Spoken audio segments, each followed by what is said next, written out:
تو مرکزی وزیر خزانہ نرملا سیتارمن آج اتوار کو صدر جمہوریہ سے ملاقات کے بعد لوک سبھا پہنچ کر اپنا بجٹ پیش کر رہی ہیں۔ لوک سبھا میں اپنا ریکارڈ نواں بجٹ وہ پیش کر رہی ہیں، اور اس سے پہلے انہوں نے صدر جمہوریہ سے ملاقات کی تھی۔ یہ ایک روایت ہے کہ وزیر خزانہ پارلیمنٹ روانہ ہونے سے پہلے راشٹرپتی بھون میں صدر جمہوریہ سے ملاقات کرتے ہیں۔ فائنانس منسٹر نے جو توقعات کے مطابق آج کے لوک سبھا میں جو بجٹ تھا وہ پیش کیا ہے، ان کا کہنا تھا کہ منرل رچ اسٹیٹس جس میں اڑیسہ اور کیرلا شامل ہے، اور انہوں نے سپورٹ یعنی کہ ان اسٹیٹس کو مدد فراہم کرنے کا انہوں نے اعلان کیا ہے، اور ساتھ ہی ریل کوریڈور بھی بنانے کا انہوں نے اعلان کیا ہے۔ یعنی انہوں نے مسلسل اعلانات وہ کر رہی ہیں، اور ساتھ ہی ان اعلانات کو پڑھا جا رہا ہے۔ اور India's animation visual effect gaming and comics AVGC sector, ان کا کہنا تھا کہ مسلسل ترقی کر رہا ہے، اور اس پروجیکٹ کے لیے یعنی کہ ضرورت 2 ملین پروفیشنل کی ضرورت پڑے گی 2030 تک، اور ہندوستان کی حکومت اس پر کام بھی کرے گی۔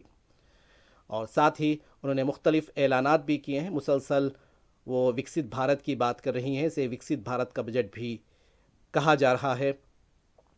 اور وزیر اعلیٰ نرملا سیتارمن، وزیر خزانہ نرملا سیتارمن نے ساتھ ہی ریلوے کوریڈور کا بھی ایک منصوبہ پیش کیا ہے، اور مینوفیکچرنگ سیکٹر کو بھی انہوں نے کہا ہے کہ اس کو بھی انہانس کرنے کے لیے کام کیا جائے گا۔ مسلسل نرملا سیتارمن اپنا بجٹ پیش کرتے ہوئے اعلانات بھی کر رہی ہیں، ساتھ ہی اس کا اثر مارکیٹ پر بھی نظر آ رہا ہے۔ اور اطلاعات کے مطابق اس وقت شیئر مارکیٹ میں زبردست گراوٹ ہے۔ نفٹی 50 1.72% تک گر چکا ہے۔ سینسیکس میں تقریباً 60 یعنی کہ 55 سے لے کے 60 کے درمیان یہ فلکچویٹ ہو رہا ہے۔ اسی طرح بینک نفٹی میں بھی زبردست گراوٹ دیکھی جا رہی ہے۔ یعنی جو کہا جا رہا تھا کہ بجٹ سے کوئی خاص امیدیں نہیں ہیں، اس کے مطابق آج بجٹ کے جیسے جیسے بجٹ آگے بڑھتا جا رہا ہے، ویسے ویسے ہندوستان کا شیئر مارکیٹ بھی گرتا جا رہا ہے۔